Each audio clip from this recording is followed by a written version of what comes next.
Well, pleasant good morning to everyone. I'm Alison Francis from Caribbean Export Development Agency, with our headquarters here in Barbados and our sub-regional office in the Dominican Republic. This morning, I'm very pleased to welcome you to one of our export webinar series. And today we're going to discuss, as you know, the business of animation. And Caribbean Export is pleased in this webinar to be collaborating with the International Trade Center under the UKTP program, the coalition and the Caribbean Network of Services Coalitions, as the coalitions of services industries throughout the region. For Caribbean Export and the region, we are quite aware of the importance of the animation sector. And you would have heard me said, if you were part in some of the earlier webinars that we had done, that unlike many of the other sectors that may have suffered because of the COVID, this is one of the sectors that we see that have skyrocketed, and even more potential has come out because of persons in the lockdown and the animation. But what we have realized also is that as we have gone through the process, and yes, we have been working hard on building capacity, and development of our 2D or 3D, the persons in the rigging, etc.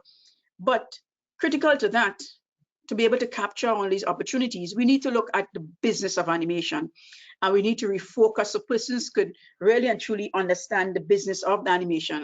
And today you have most learned with you, Ramsey will be speaking with you, and you would have read his bio in the banner that you sent out, but I'll also let him introduce himself to discuss the business of animation and some of the key things that you should take into consideration as you conduct and develop your animation business and seek to increase your exports and the business that you're in. Because sometimes for a lot of persons, we like to say that in the creative sector, that the involvement is because of and a hobby, but we need to look at it now as a business, and let's see how we can restructure to make this hobby and this more of a business and something that you can earn from, and for the region. Because the region, I don't think we lack creativity, and there's a lot of potential, but we need to make sure it is properly structured so we could capitalize on what is there. And today we also have with us Tiana Mora, which will be the moderator, she will be the moderator for today. I'd like to introduce herself. So once again, on behalf of Caribbean Export Development Agency, I want to welcome everyone to this webinar series today on the business of animation. So Tiana, I hand over to you. Thank you. Thank you, Alison. And I just briefly will say that the United Kingdom Trade Partnership Program is financed by the United Kingdom government through the Department of Development and Cooperation, and implemented by the International Trade Center along with partners within the Caribbean, like Caribbean Export and the Coalition Network of Service Coalition, Caribbean Network of Service Coalition. So I know everybody is here to speak to Ramsey, who has been accompanying and will continue to accompany the UKTP program in supporting of the animations sector going forward. The UKTP program is offering support for the region to tap into the benefits of the CARIFORUM United Kingdom Economic Partnership Agreement that has been signed and that is expected to enter into force at the beginning of the year. As you know, the United Kingdom left the European Union, and so the region has guaranteed that in goods and in services, we will continue to have preferential access to the United Kingdom market. But of course, animation is a worldwide opportunity. It's a global phenomenon, and we have a very good authorized voice. Ramsey is from the UK, but has a piece of his heart in the Caribbean. So I will, without further ado, I will leave you to Ramsey. Unfortunately, he has some issues with his camera, so we're only going to see his voice. But the most important thing is that we see all his information. So Ramsey, I'll pass it on to you. Thank you very much. Hi, everyone. First of all, I'm so sorry that this webcam thing hasn't worked. This is my first time using the GoToWebinar setup, so I apologize. It's very ironic, actually, considering the year that we've all had working remotely, that this hasn't worked. But my hope today. I forgot to add that those of you, your question, you can just write it on the questions, and at the end of the presentation, Ramsey will answer some of those questions. Sorry, I had to add that. Yeah, no problem, no problem. So the goals for today are to talk about the animation business, and to walk through a couple of different elements that I think are usually missed in conversations with people who want to get into the business. And that's really about how you run a studio as a business rather than something that's just about creating beautiful pictures. And I think my hope is that maybe I'll cover some stuff that's really basic and really simple and people might already know it. And for you, I apologize, but there might be other people who haven't thought about it this way. So for me, it's important to start from there, because in order to expand your business, you kind of have to have the fundamentals right, and you have to understand how other people view those fundamentals, especially your clients. So from that standpoint, I think it's good to start there. So I'll start with just talking a little bit about me.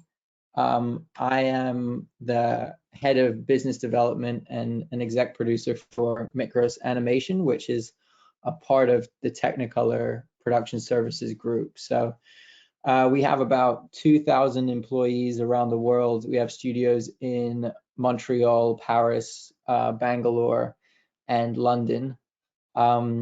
Technicolor is the largest production service company in the world, and overall has about 8,000 artists working on shows. You know, it's very rare that you will watch a movie that doesn't have a Technicolor element involved, whether that's post-production or visual effects. Recently, they did the Lion King movie at MPC for Disney, and our most recent film was the SpongeBob movie, which is currently on Netflix, and will be released in the US early next year. We also have an episodic pipeline that's based in Bangalore that does a lot of the DreamWorks stuff, that episodic work that you see on TV, like Boss Baby and the new Fast and the Furious series. And we have a pretty good range of work that we can supply in terms of like low cost, high quality work and feature film work. My journey to working at Mikros started many years ago when I wanted to get into animation, and really my journey into animation came from my father's work for UNICEF. And I grew up in Barbados for the first 8 years of my life, with my dad being a communications officer for UNICEF based in Barbados. And through his role there, he set up and established a relationship between UNICEF and the Walt Disney Company, as well as several other studios, to promote and train artists in the Caribbean. And that led to several animation summits at Walt Disney World, which were attended by studios all over the world, and also an animation training program where Disney animators traveled to Jamaica and ran workshops there. So my motivation to help continue that legacy of support for animation in the Caribbean is there from my legacy, really, of my father. So it's really great to be here and to be a part of this. Hold on 2 seconds. I'm just going to turn off my so you don't get pinged with notifications. So I'm going to try and play a video clip. This is a show reel for Mikros. I have no idea how this is going to stream, so I apologize if it jumps, but it gives you an idea of the sort of work that we do and the type of films we've made. Hey, are you? I'm Eva. Hi, I'm George Beer.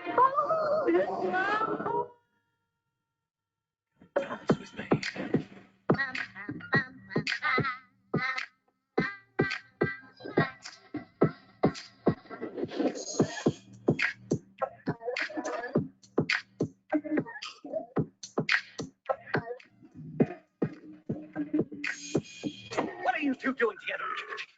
I separated you. He wants to rid the world of better. And ever we will defeat him. Hallelujah. Hallelujah. Elle est pas bien, ma passion.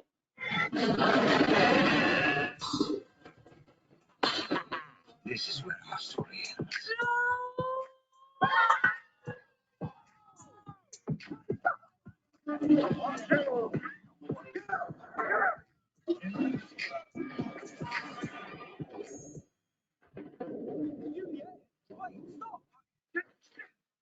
I can explain.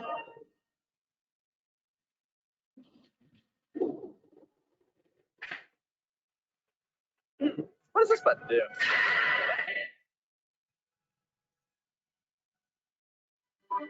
You are our hero, Steve.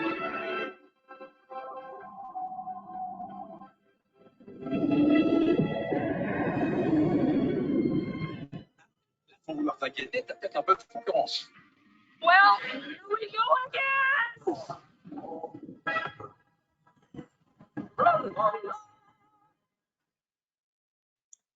So I hope that that didn't skip as badly as it looked like it did, but I I apologize if it did. Hold on, let me try and get Hey, to the next Who are slide. you? I'm Eva. Hold on. So I think that it's good to get a baseline of the overall industry that we're in, and estimates are that the animation industry globally, when you take into account all of the different revenue it creates, is worth about 260 billion a year. Now that is a big number. That includes distribution, revenue, everything that is encapsulated in animation. It's quite a difficult thing to catch because there's so many different ways animation can generate money, but it does show the potential global market out there for people to access. And I've tried to break it down pretty simply into some core areas, which is film, episodic, advertising, and gaming, and then kind of talking about the different clients in each of these sections. So like studios, streamers, and independents make up a majority of the film world. Broadcasters, streamers, and brands represent the episodic worlds. Advertising obviously is mostly brand based. And then gaming, this isn't just talk about making a game so much as it is to create in-game cinematics that are animation representations of the characters, and also some like clips that are attached to app gaming and animation. And a lot of these things will cross over, like Clash of Clans is an app gaming that makes animation advertising for its brand, or Star Wars, makes Clone Wars, but also makes live action movies and games. So there's a lot of brands that work across all of these things, but this is the sort of main, the main areas to focus a business and to try and capture the different parts of these markets. At the moment, we have a real big boom in animation, and this is coming from the streaming side of the industry. And with the launch of Netflix and Disney Plus and HBO Max and Apple TV, it really does show that the amount of demand for content is going up because audiences are consuming the content so much faster. And the expectation is that the global workforce will double in the next 5 years. So it really shows that the opportunity that's in front of us to try and capture some of that work and grow a business within it. The demand is both on IP creation as well as it is production services, and the major growth markets for all of these streamers are actually outside of the US. It's no longer a US based industry that only relies on US audiences. It's now a global business. And that's really what opens the door up to producing, creating animated work outside of the typical, mainstream system. So the Caribbean opportunity that I see and that I hope you guys all see is, there's a rich history of storytelling and creative industries within the Caribbean. Storytelling, music, comedy, art are all already big exports, and animation is really just a medium that combines all of these things. So it makes complete sense that animation could be produced in the Caribbean. There's also a huge audience all over the world of people that have connections back to the Caribbean that would like to watch, view, and be a part of animated content produced in the Caribbean. So when you think about the global streaming market, you know, you can just think about how many subscriptions people would buy to watch Caribbean content around the world, and that's what gives you a value. And that's very different than the previous structures of entertainment. So it's a really interesting new era that we're entering. And also that most outsource options that are low cost are in very difficult time zones for the US, whereas, or the UK for that matter. So it's really advantageous to be in an close to Eastern Standard Time, which is, you know, not 4 hours behind the UK, 5 hours behind Europe, and in line with a lot of the US clients. So that's a real advantage that I think can help the Caribbean expand and compete with some of the more Asian-based studios. Most of this presentation is going to look at is going to talk about sort of long form animation and episodic and feature and stuff like that. But I wanted to talk a little bit about short form animation, because I know that looking at a lot of the studios in the Caribbean, they operate in a more advertising model. And part of Technicolor, a company that I work closely with within Technicolor, is the Mill, which is one of the world's top advertising studios. And they, you know, this is the new Destiny, the game cinematic that they recently produced. This is Dua Lipa's latest music video that she did during COVID, and this is a cinematic from Apex Legends, which is a big game that they produce cinematics for. So, you know, there is a huge market in the advertising world, and a lot of studios do rely on that for revenue. So, you know, I think that when thinking about the advertising world, it's important to imagine a Swiss Army knife as a studio. Like, it's not a typical service vendor relationship. They really, you know, advertising is very much based on the creative that you bring to the table and the quality of the output that you can produce for a cost. And, you know, is often led by creative directors and key creative people that have an understanding of the production processes, but really can sell a client on a vision and then produce that vision. So it's a very different skill set than producing features or servicing features or servicing episodic work. It's much more based on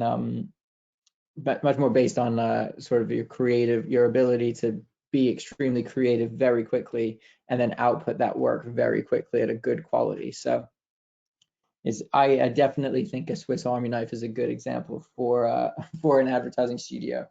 And, you know, I think that the spectrum of services to develop in that way is really also about a diversity of different mediums in which you can produce animation. So if you're an advertising studio that can only do one medium of animation, then your creative offer is limited compared to studios that have an ability to produce a variety of different styles. And a variety of different styles is something that's important to all aspects of the future of animation, really. So I think that, like, the way to look at that is definitely something that's changed a lot in the last few years, is looking at open source softwares. And I think any studio currently developing its business or looking at expanding its business needs to be aware about the open source revolution that's going on right now, and looking at Blender specifically. Blender is an incredible story because it's a completely free software that now is competing against some of the best software that's been developed within studios. And all of the images you're seeing on your screen right now were all produced through a Blender pipeline. So it's got a very wide range of ability to produce, you know, 2D looking animation, which was I Lost My Body, which was nominated for an Oscar. And that image right above this image here is also a really nice, the image right above the movie poster is also a nice sort of 2D stylized thing. You know, there's been another feature called Next Gen that was produced at Tangent on a Blender pipeline. So it shows the ability to produce full CG features. And then the other images are just from Blender shorts that have been produced. And you know, the amazing thing about Blender is that it allows you to tap into a global toolkit, basically, that's been developed by people all over the world to solve problems, and it's all free. And people develop tools and then they release them back out into the community. And for you as a studio, you can do that as well. If you have a need to produce something, you can create a storyboard tool, a previs tool, and then you can release it back out into the market. And it's supposed to be sort of an ecosystem within the creative community. And that has meant that it has developed very rapidly and will continue to develop very rapidly, because kids, you know, there's teenagers coming up with ideas for how to produce fur. There's kids coming up with ideas on how to make grass look better. People coming up with ideas on how to stylize things. And they're just putting in the effort themselves and then releasing it back out to the community to celebrate the work. So, you know, this is a huge thing I think that's pretty important for people to be aware of, because the software costs within a studio can be expensive, and building a pipeline around Blender essentially allows you to mitigate all of those software costs, still have access to great tools that would take you a huge amount of time and resource to develop yourselves, and would allow you to create really, really great images as well. For those wanting to like go a step further with it, you know, asset management is a key part of any animation pipeline, and there is going to be an asset management system called Loop that will be released very soon. So that would be a cost to the studio, but ultimately it provides you with an ability to manage your assets across the pipeline. So that is very, very beneficial to people just starting out or looking to expand a studio without having to spend huge amounts on their own R&D to put it forward. You know, the open source thing can apply for advertising as much as it can for feature film, and it can apply to pre-production as much as it can to production. You know, you can draw in it. We're currently using it as a storyboard tool for pre-production, because it's very easy to implement 3D elements into your storyboard, and it's got a lot of potential that's going to continue to grow. So that's definitely a top tip for anybody looking into what type of pipeline they want to build their studio around. You can also do 2D in it as well. So it really does give you that malleability.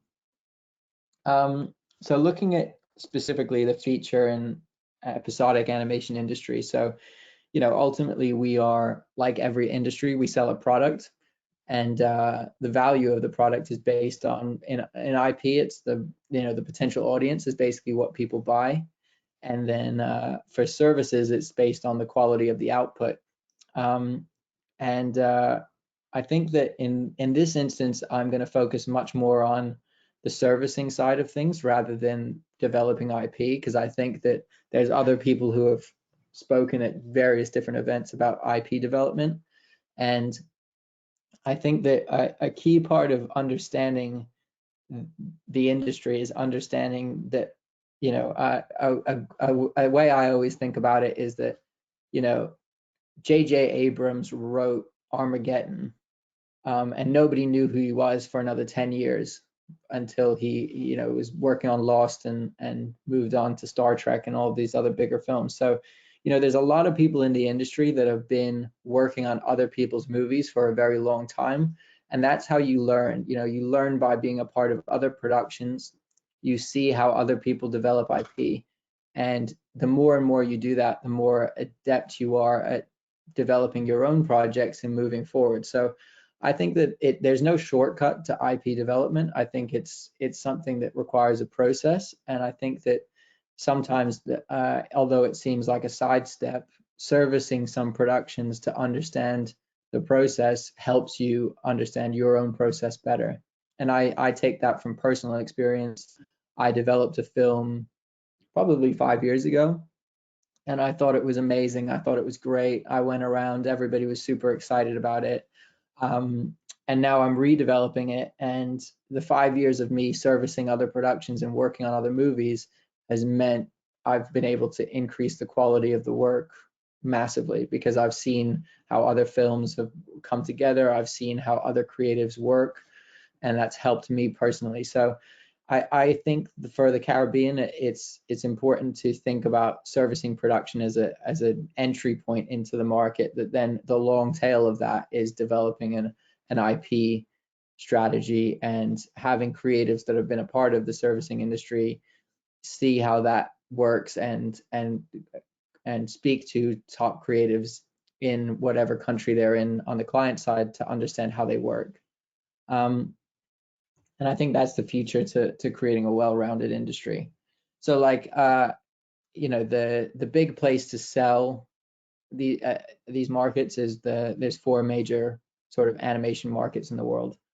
And these are often seen as like places to go and pitch IP, but there's every studio is usually represented, and every distributor and every studio is represented at these studios, at these markets. So, you know, I think that it's a real opportunity to build a network, but also, you know, the lowest hanging fruit in terms of servicing is companies that are already making shows, and that just basically want to either make a new show, so outsource their current show, or there's clients that have been making a show within a studio for a long time and then want to change who they make that with. And I know there's some studios in Trinidad that have been able to get some work by partnering with another studio that has overflow needs or wants to outsource some of their own work. And that can be a great way of learning and building up your creative base, your talent base, and everything. So, you know, I think for me, like, you know, the dream is when everybody goes to these markets, the dream is to show up and sell your IP and pick up a distribution deal and go off and make your dreams come true. The reality is that it's much, you know, the first step should be get a test to produce and a project for somebody. And that testing process is really, really beneficial to understanding your own ability to produce work at equal quality that what it is, and also to build relationships with clients, because the more you test, the more you interact with clients or studios, the better your relationships will be going forward, and over time that will turn into revenue. That, you know, relationships are a key part of this business, and if you can build those relationships, then you have an opportunity to expand your client base.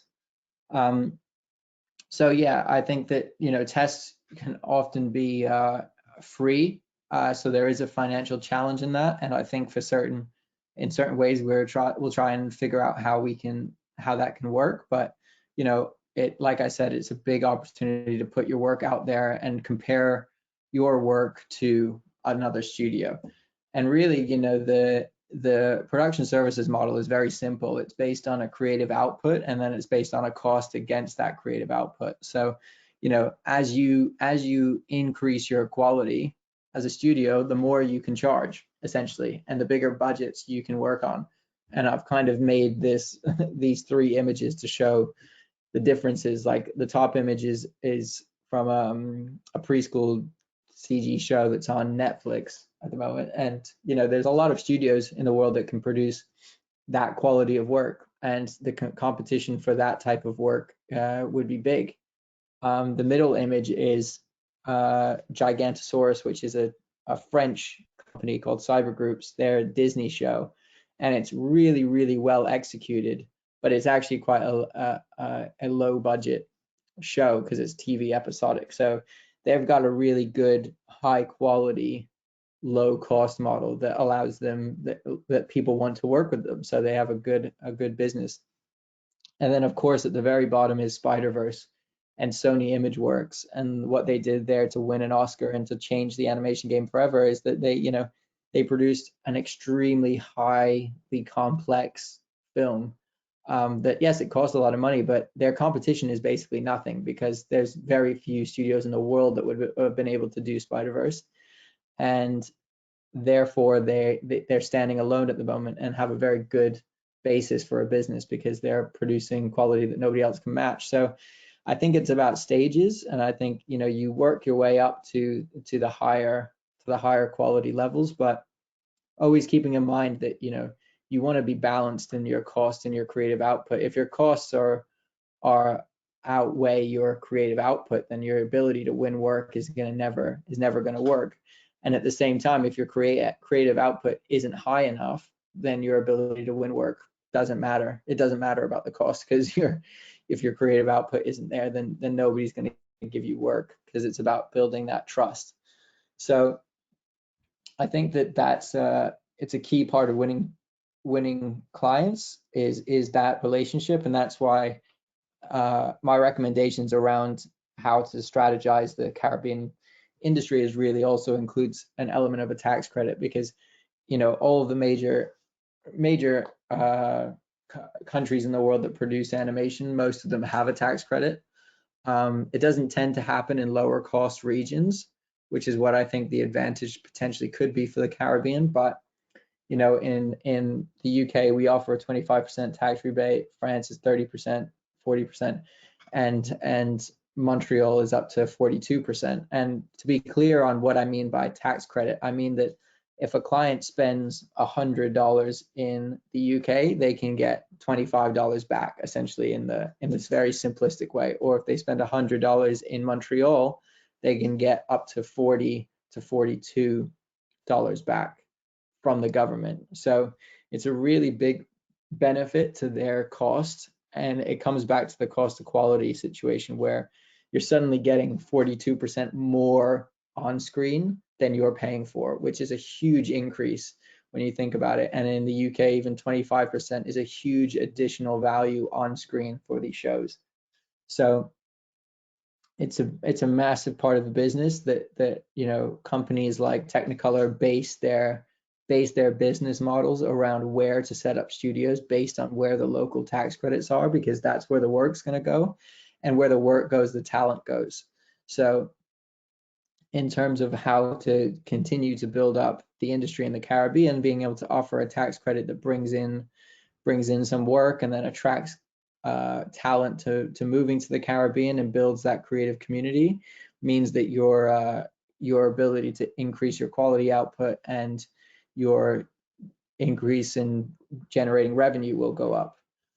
I'm kind of racing through this, so I think that if anybody has any questions on that first section, I'm going to go into a little bit more detail on like studio management now, but we can stop and have a talk about the creative and everything I've talked about so far if there's any questions now, and then we can crack on with the more sort of nitty-gritty things around separating out your business and how to do bids and everything like that. So if there's does anybody have anything on stuff I've discussed, or if we want to wait to the end, we can, but I'm just aware. We don't have specific questions about that. I already answered. Everybody said if they're getting a recording of this, there will be a recording of this. So I think we can continue and have all the questions at the end. Okay. All right. So so the next bit I wanted to talk about is kind of like it's kind of like the stuff that nobody ever really talks about, and I'm not even sure why this is the case, but it might be because it's very obvious, but it might also be because people just don't feel like it's worth talking about. But for me, it's a pretty key part of how a business is run in animation. And I think that a way to view what you sell when you sell work at your business is a unit. Basically, it's a person day, and tasks are broken up into days, and then days cost a certain amount. And it sounds very simple, but the way in which you bid your business is a huge way to prove you understand what you're doing, but also you understand it's the person days is an international quantity that people understand. Like, I know how many days it takes to build a really high quality character model. And so when I talk to studios, if I say to them, all right, so how many days do you have for modeling that character? Their answer to that is really, really important in my analysis of how good of a studio they are, how well they run their studio, how much they understand the business that they're in. And the way a person day is broken down is essentially, in terms from a cost structure standpoint, it can be broken down into HR, which is, ultimately the salary of an employee, real estate costs. So if you say you pay rent and it's $100 a month and you have 50 seats in your studio, then your real estate per day per month is $2 per month. And then you break that down to per day, and that gives you a number for what to go in your real estate per seat.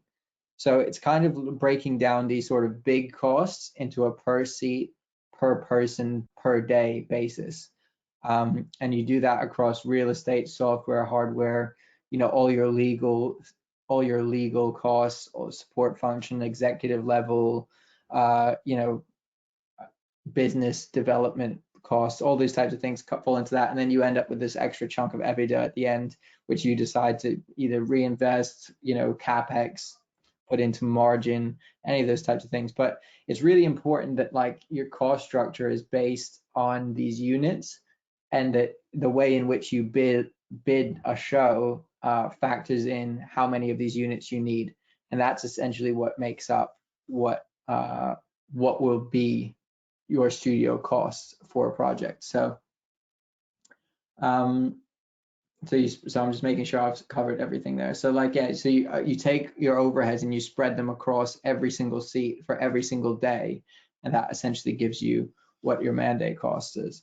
And a key thing about this is that obviously when you do that, you do have every single seat costs money to run, and therefore when you're running all of your seats, you are in one position compared to when you're only running half your seats, or you're only running 10% of your seats. And the biggest challenge in the animation industry is maintaining that capacity up and down as you ramp up on a show and ramp down on a show. And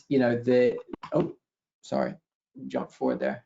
And so I think that these are two very brief examples of if you have a studio capacity of 6 people, say, and it's a pretty small studio, and you get a small project and then a big project, and then you don't have anything, and then you have a big project, and you're going like this, the cost, sorry, you can't see my mouse there, but the cost between these peaks is the cost of idle capacity, essentially.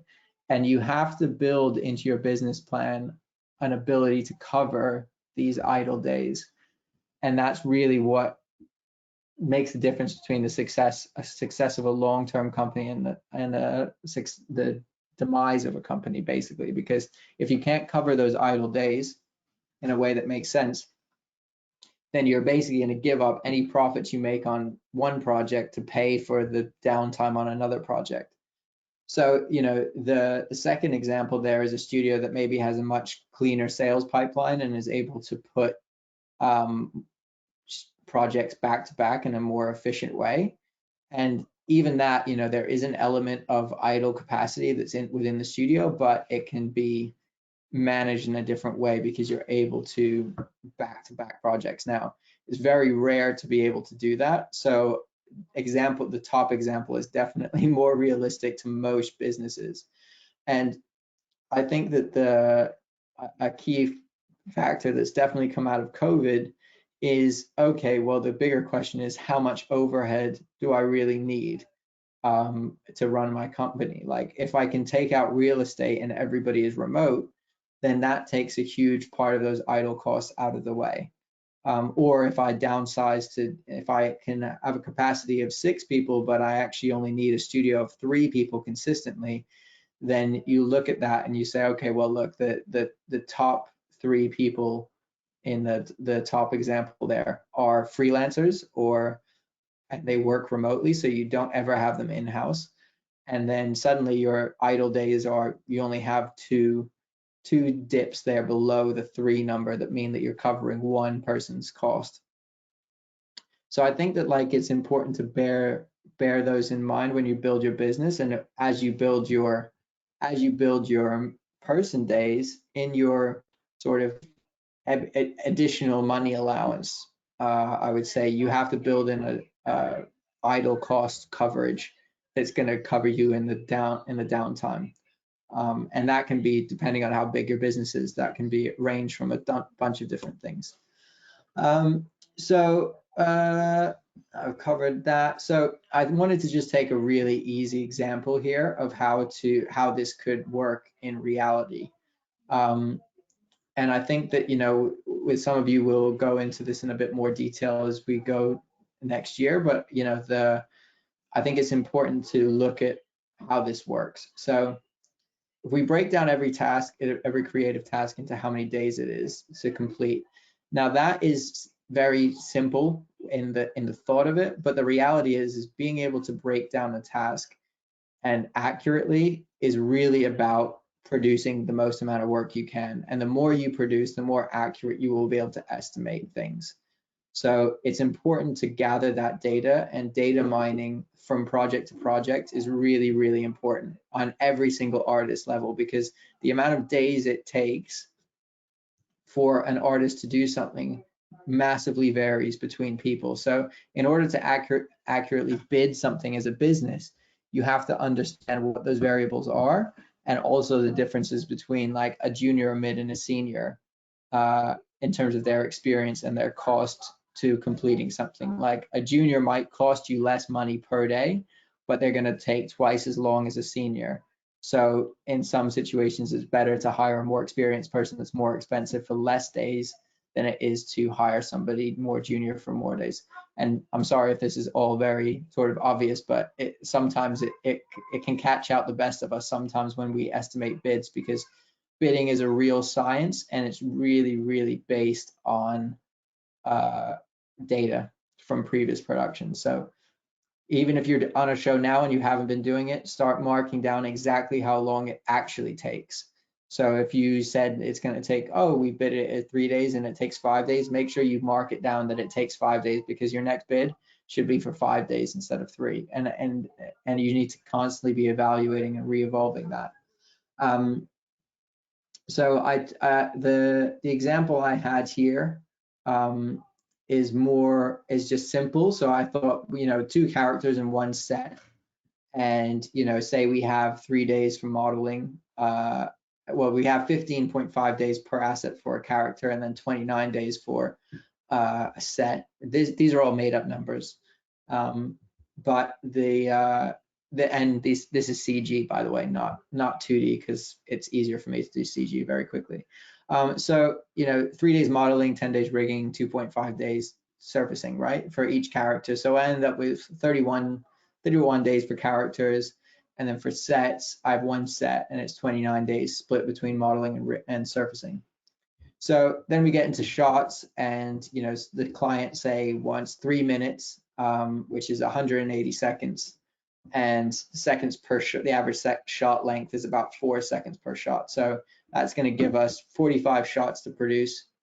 And then you look at it and you look at your previous productions and you say, well, on that last shot, it took us, you know, we could do 3 shots per day in layout because it was pretty simple setup. We were doing 1 shot a day in animation, so about 4 seconds per day. And we were doing, you know, lighting was 1.5 shots and comp was 0.3 shots. So, you know, the shots per day quota is a really important thing, another thing to track and really understand. And in animation, it's, you know, you can take it for the shot length is important because really seconds are what matters. And then beyond that, you know, the character seconds per day, because if you suddenly end up with 10 characters in 1 shot, then that actually adds a lot more to animation. So it's all those types of things you have to keep in mind. And then sort of how you then translate that type of work into a bid. So, you know, into a plan and a bid. So you look at it and you go, okay, well, look, I've got 10 weeks to complete this. And I'm gonna have 2 modelers, character models to cover those modeling days, and then rigging, I'm gonna do 2 days, and then texturing, I'm going to have 2 days. I've just realized that I didn't update this, so it doesn't quite add up, but you'll get the point in terms of the amount of how you spread the man weeks across the head count. And then in layout, it's the same thing. You've got 15 days in layout, and so you're going, okay, well, we're going to take 1 artist for 3 weeks. In animation, same thing. You're taking 45 days. You're going to take 3 artists per week. and lighting and comp. And then for this, I added a very simple management percentage, which is what some smaller studios do, that covers like the additional management. So the days you're looking at here are just simple artistic days. And then on top of that, if you have production or creative supervision, animation supervisors, leads, depending on how big the project is, you can add in management on top of that. So you end up with, around whatever, 20% management on top of that for a project this size, and you end up with 180 days total. So then I tried to look at a breakdown. This is all example stuff, but if you look at your HR costs representing maybe 40% of your cost per day, then you're looking at you add up all these costs and you say, okay, well, look, so $50, if you're charging $51 a day for in terms of salary to your artists. Once again, this is completely made up, so I don't know if that's accurate or not. And then you have real estate, hardware, support functions, and then like the extra cash that should cover idle and margin and everything later on.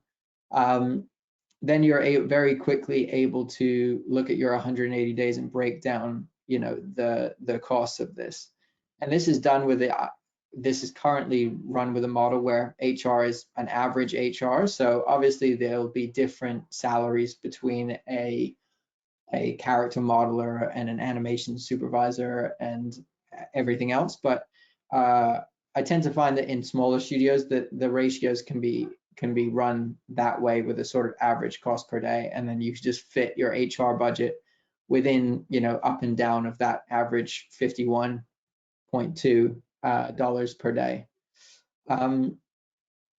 So yeah, I think that I would kind of really like to use the rest of the time to answer more specific questions or cover any areas that people feel like they want me to talk about. I think that the animation business is very expansive, as you can see, and it covers a lot of different aspects of production.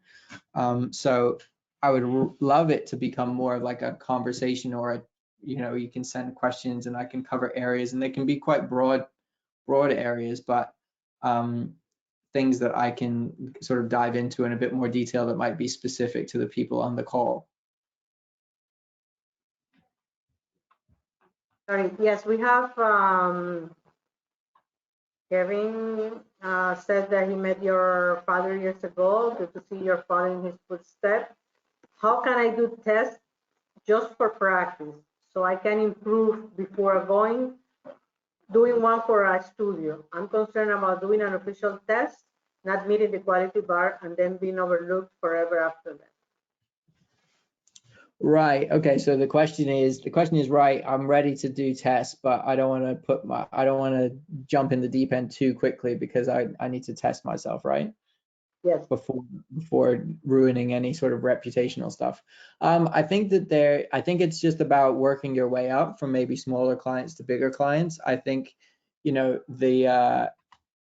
terms of doing a test, you can do whatever you want. You can take an episode of The Simpsons and just try and match it. I think that like I said, the lowest hanging fruit is definitely based on shows that are pre-existing, looking for more affordable ways of producing. So you could take if it's a 2D studio, you could take pretty much any 2D show and take those characters, create them, do an animation test of something that's already pre-existing, and compare yourself to that. And actually doing that process will also teach you a little bit about the animation style. Like when we did SpongeBob, we had to completely learn the language of SpongeBob from an animation style standpoint. So we replicated loads of existing TV show stuff.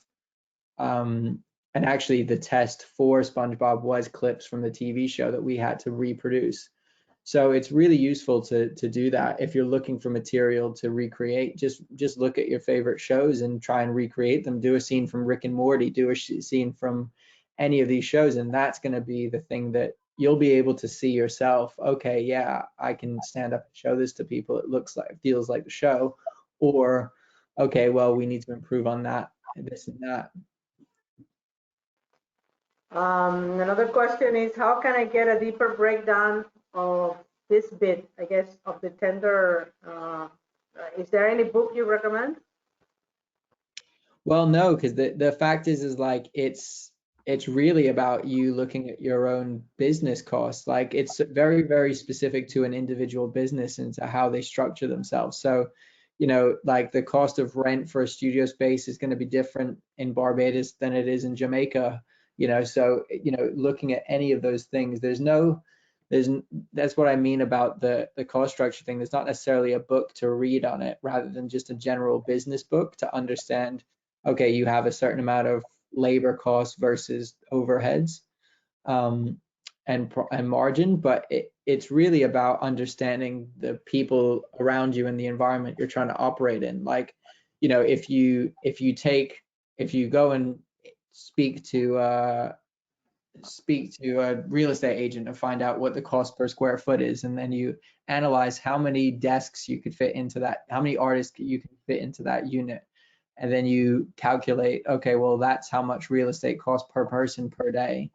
You know, it's basically about you doing the research to understand the foundations of what makes your business, and then being very accurate about that moving forward so that you can bid and run your business accurately. Another related question is there a budgeting software developed specifically for animation? No, not that I know of. There's not like a budgeting software. We use Google Sheets a lot. We use Excel a lot. You know, most of the tools that you would need to create budgets and stuff would be within those toolkits. You know, in terms of building a template, I think it's just about readability. Like as long as you understand it and you can demonstrate it to clients, then they can understand it. I personally am a big fan of showing clients your man weeks. Because it feels much more of a collaborative process if you do that. So, for example, that's what I mean about really understanding your man weeks, because, you know, being able to share with your client, you know, hey, look, it's gonna cost us 180 man days to produce this short. Then they go, okay, and how much is it gonna cost? It's gonna cost whatever, 1,000, and they can calculate your cost per day. But I never shy away from that because that's the reality of your business. And it also helps you manage your clients going forward, because if they suddenly overspend and you've been reporting to them every day saying, okay, cool, you know, you have to approve this character now. We've done it for 5 days. We all agreed we would do it in 5 days, and now we're on day 7. Then it makes it a combined responsibility to manage the budget. And you can, if they do go over, then that's where you have to say, well, look, it's costing me 5 extra days than planned for. We're either going to take that from another part of the budget, or you're going to pay for it. Like, otherwise we're not going to be able to deliver. That's basically it. So I think that, like, yeah, that, you know, building up the schedules and plannings and bids, that's something that every studio, and not even studio, every producer I know has their own way of doing it, just because they've done it so many times and they've evolved how they read data and they've evolved how they do things. But the best experience of doing that is actually just trying to produce small things and figuring out how to make it work. But the principles are the same, you know, even if you're making a giant a feature film compared to a small short advert, there's a number of assets. Each asset should cost a certain amount per day.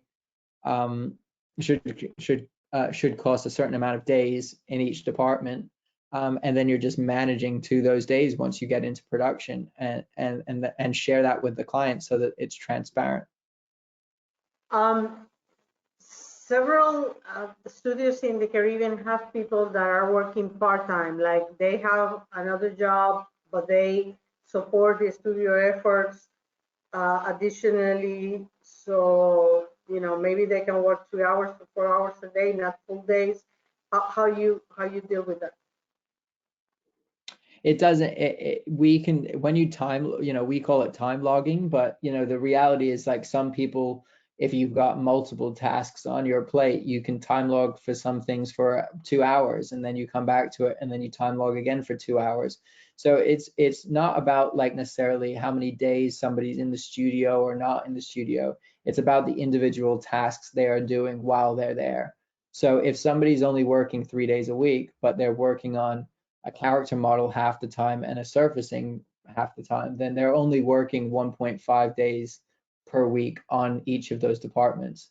So that's what I mean about being really smart on how you track what your artists are actually doing while they're in the studio. It's not as simple as saying like, you're in the studio today, that counts as a mandate. It's like, okay, you know, in the morning, what did you do?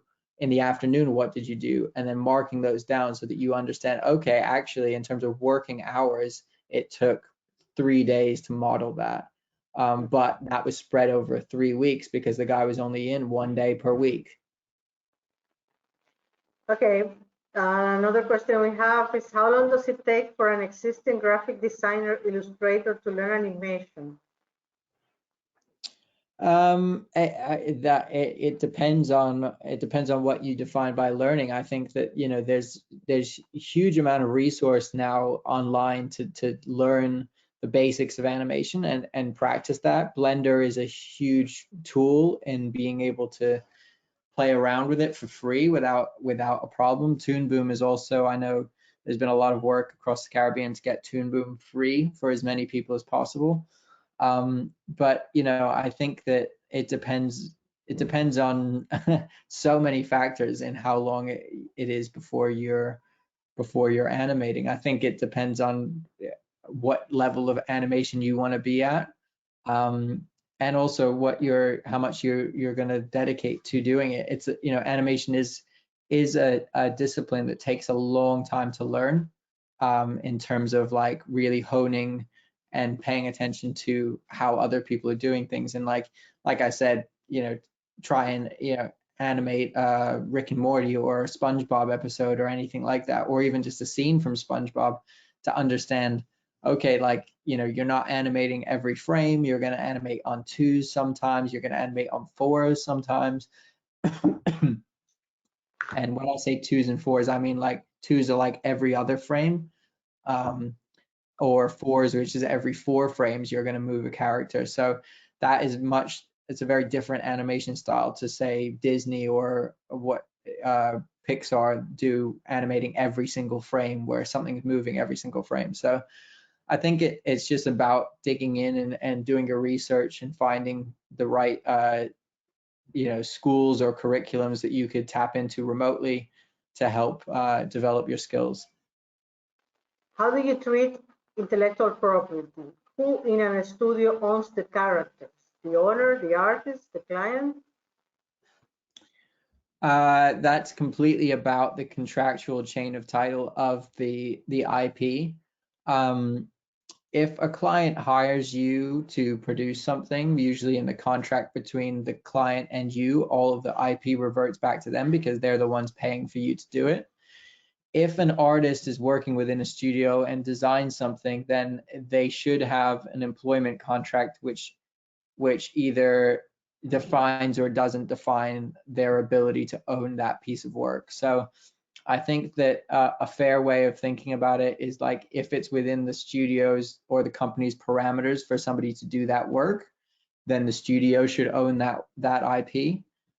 If it's outside of work and it's an artist spending their weekends designing a character, then I think it's fair to say that the artist should own that work, and the studio can obviously help them develop it and sell it and everything. But fundamentally, until they sign a contract signing off that IP to somebody else, it always sits with an artist. It's just a contractual thing that moves it from an artist to a studio to a client. Okay, another question. Hi, Ramsey. You mentioned the mill. Huge fan of theirs. Could you give any info on how a studio like that go about pricing animated commercials?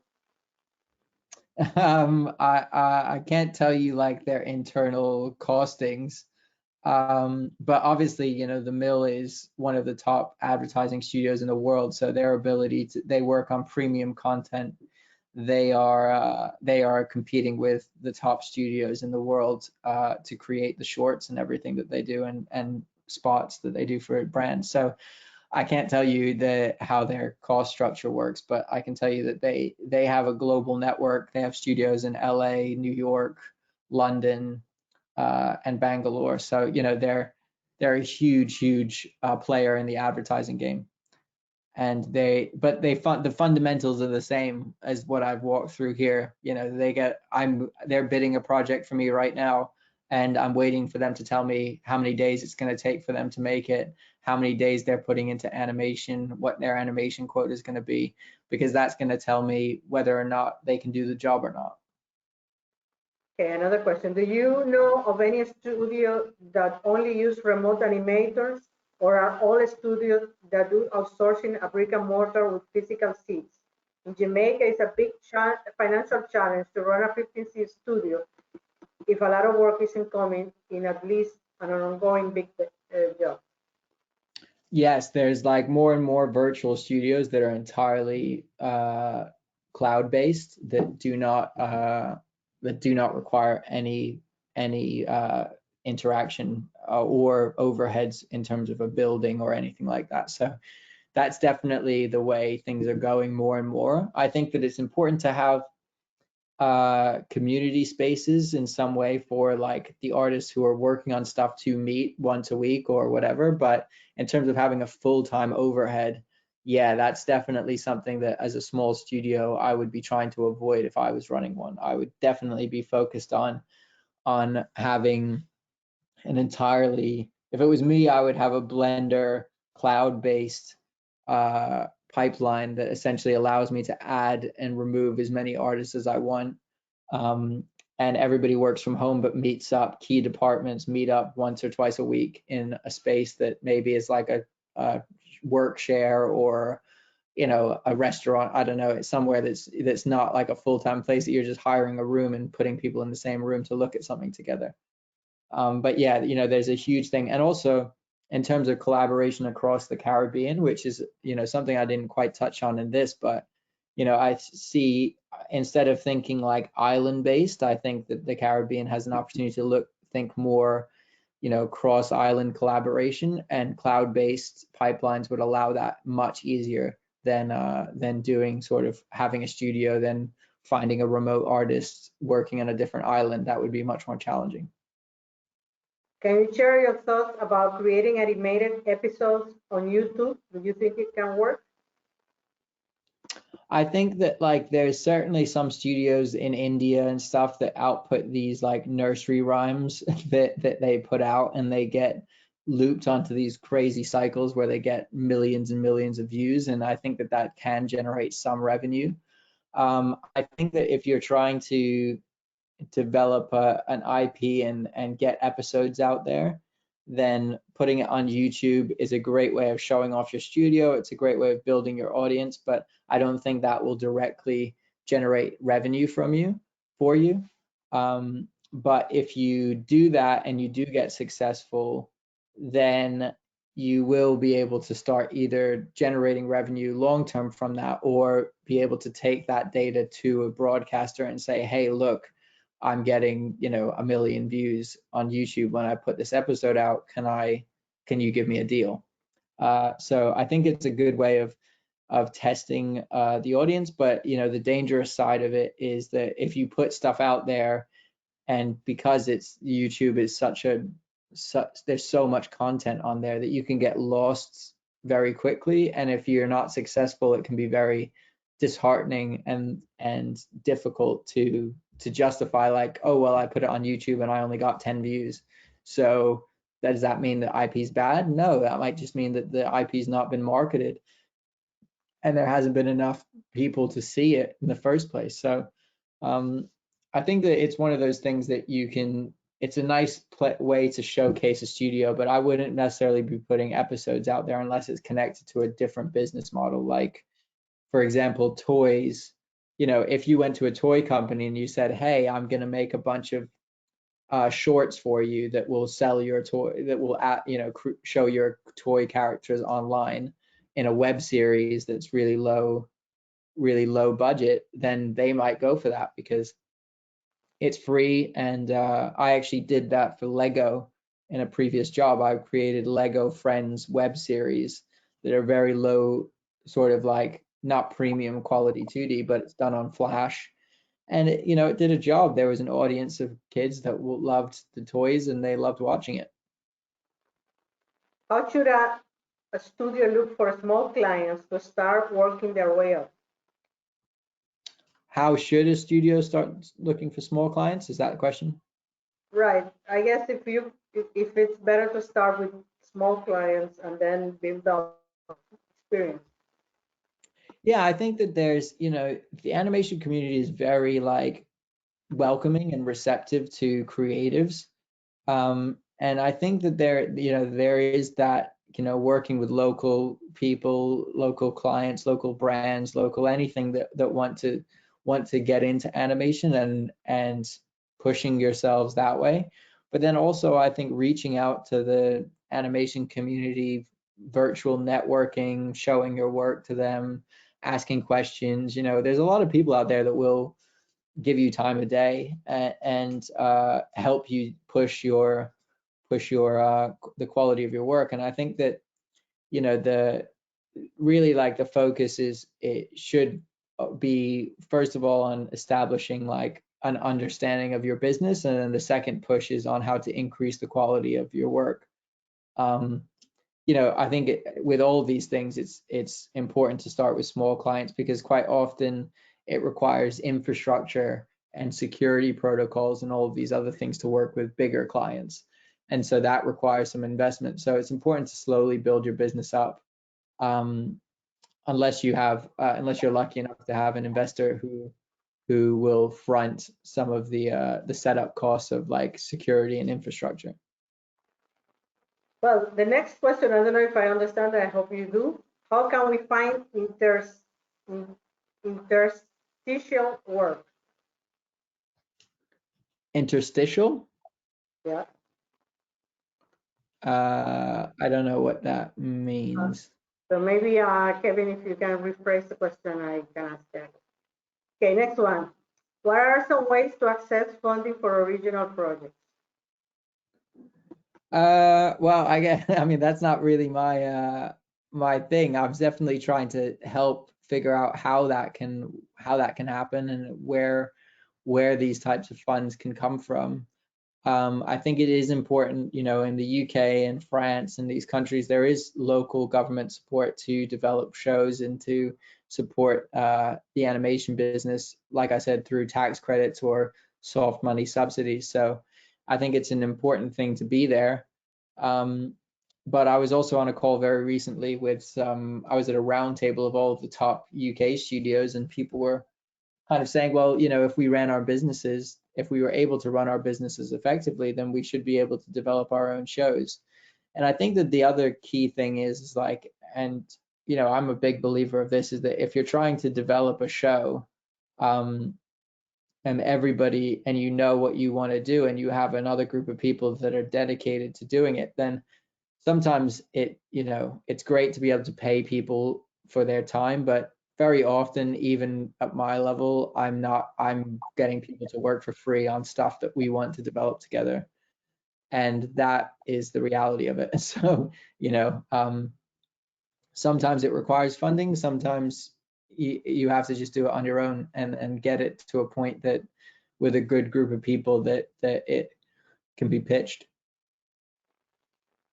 Okay. I know we're focusing more on the activity of animation production, but do you know if any international studio that hire remote production assistant, line producer, or above the line admin? I think it would definitely be hard to hire remote production unless you've worked within the studio before. You know, I guess if it was an entirely virtual studio, maybe, but it's, you know, for a studio like us, we would probably need to know that person pretty well, and have them know the artist, because a lot of, you know, when you're a line producer or production manager, a lot of what you're doing is actually managing the artists. and your relationship with the artist is really, really important to being able to get them to deliver quality on schedule. So unless you've already been able to build that relationship previously, it's kind of hard to do that completely remotely. Okay. Do you have to have over 1 million views of your work? In the Caribbean, we do not have that much view in the millions, but have an okay enough views. Will that turn off any potential person like yourself to work with that studio? I mean, for me personally, it wouldn't be about the views. It would be about the quality of the work. Like I said, like views are kind of skewed because, like I said, it can get lost in the ether of like YouTube, and sometimes it gets on a loop and gets loads of views, and other times it doesn't. So it's not really to me about the to the views. I think the views can help, but if they're not there, it goes to the quality of the work. If the quality of the work's high, then yeah, I don't see why you couldn't go and pitch to studios and other clients. Okay, these interstitials are short animations that play during commercial slots, short 15 and 30-second animation skits. I see them on cartoon channels all the time. That's what Oh, they right. Yeah, like the little, yeah. I mean, there's quite often that's where they experiment the most. Like I think Nickelodeon did some like SpongeBob ones of those, like in between shows. And they outsourced that to like stop motion studios and everything like that. So yeah, you can do that. I think it's just about it's about the having the relationship with the broadcaster that's going to pay for that time.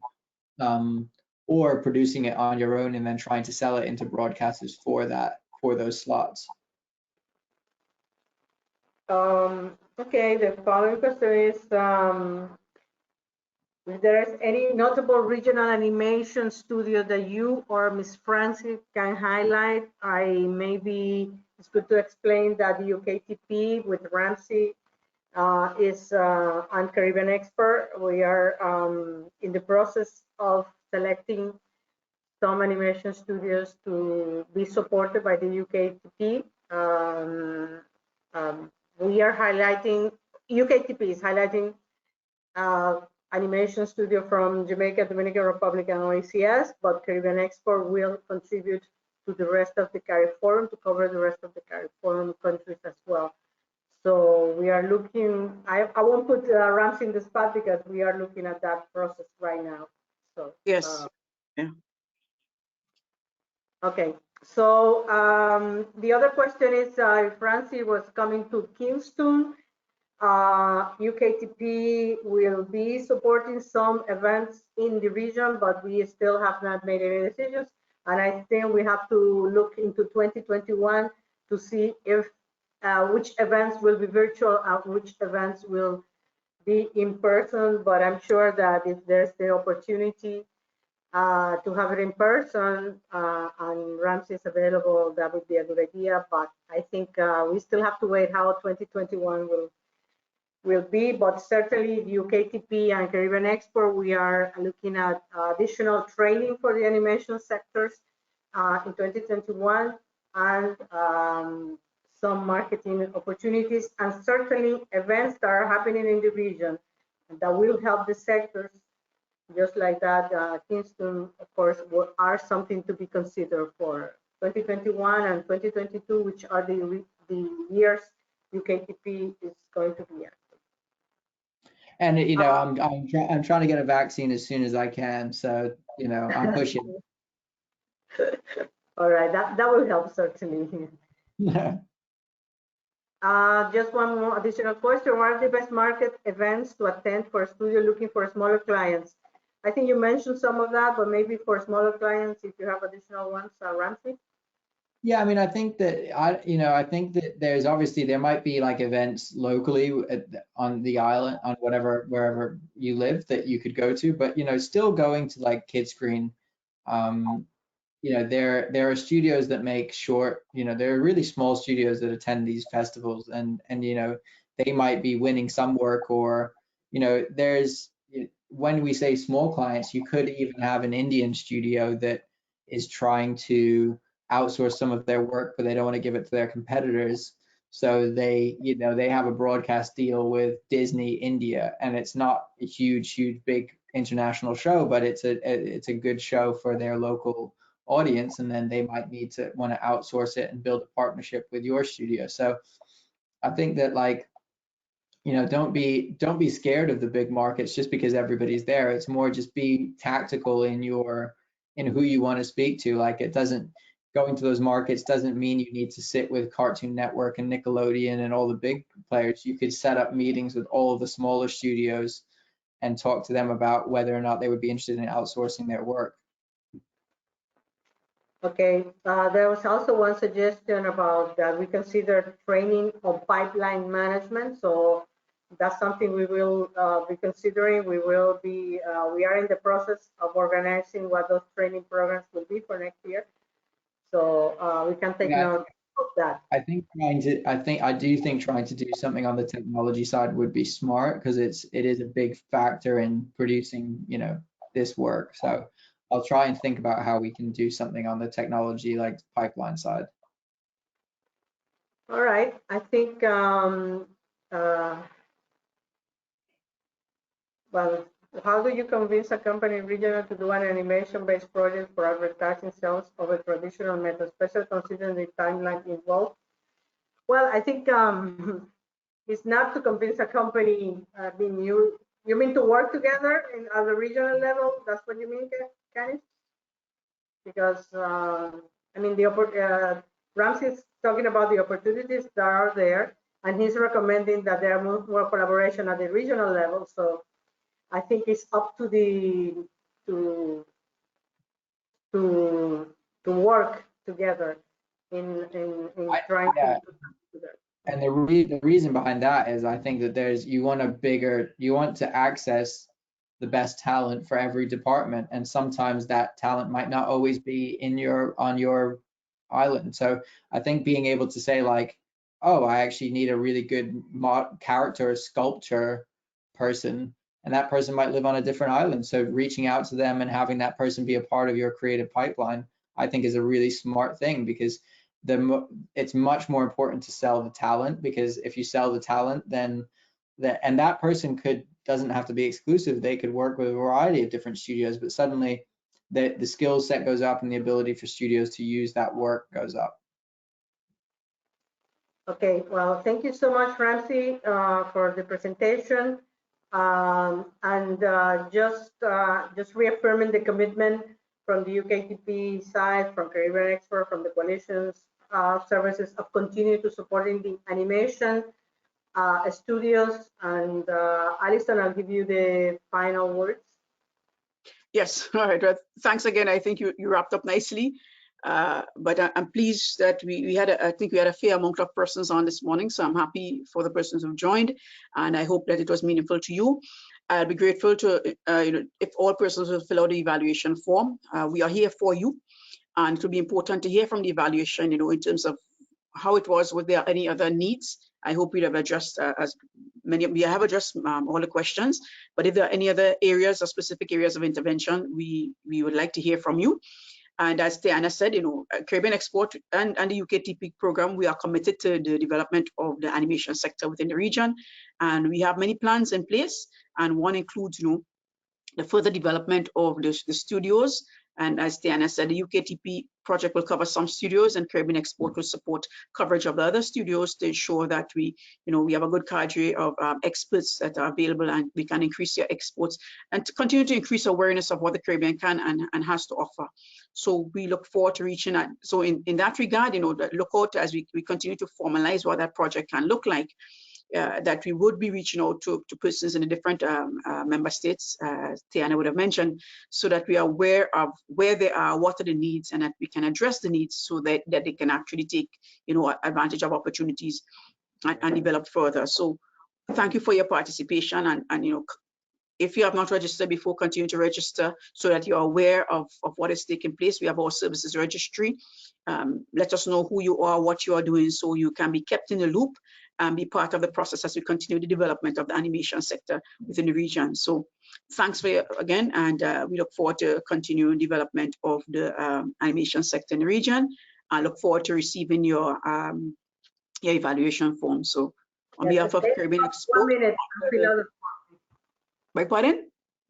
they say 1 minute after we close so that they can fill out the form. Yes. Yes, please don't just leave, fill out a form. So on behalf of the Caribbean Export under our 11th EDF, the European Union Regional Private Sector Development Program, we are pleased to be part of this process.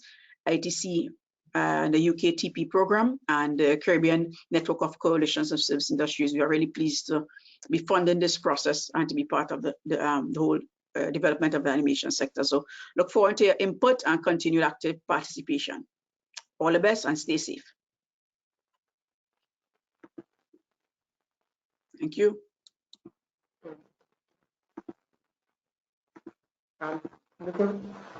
So how do I close? End the meeting. Yes. I'm looking for that. End the meeting. Okay.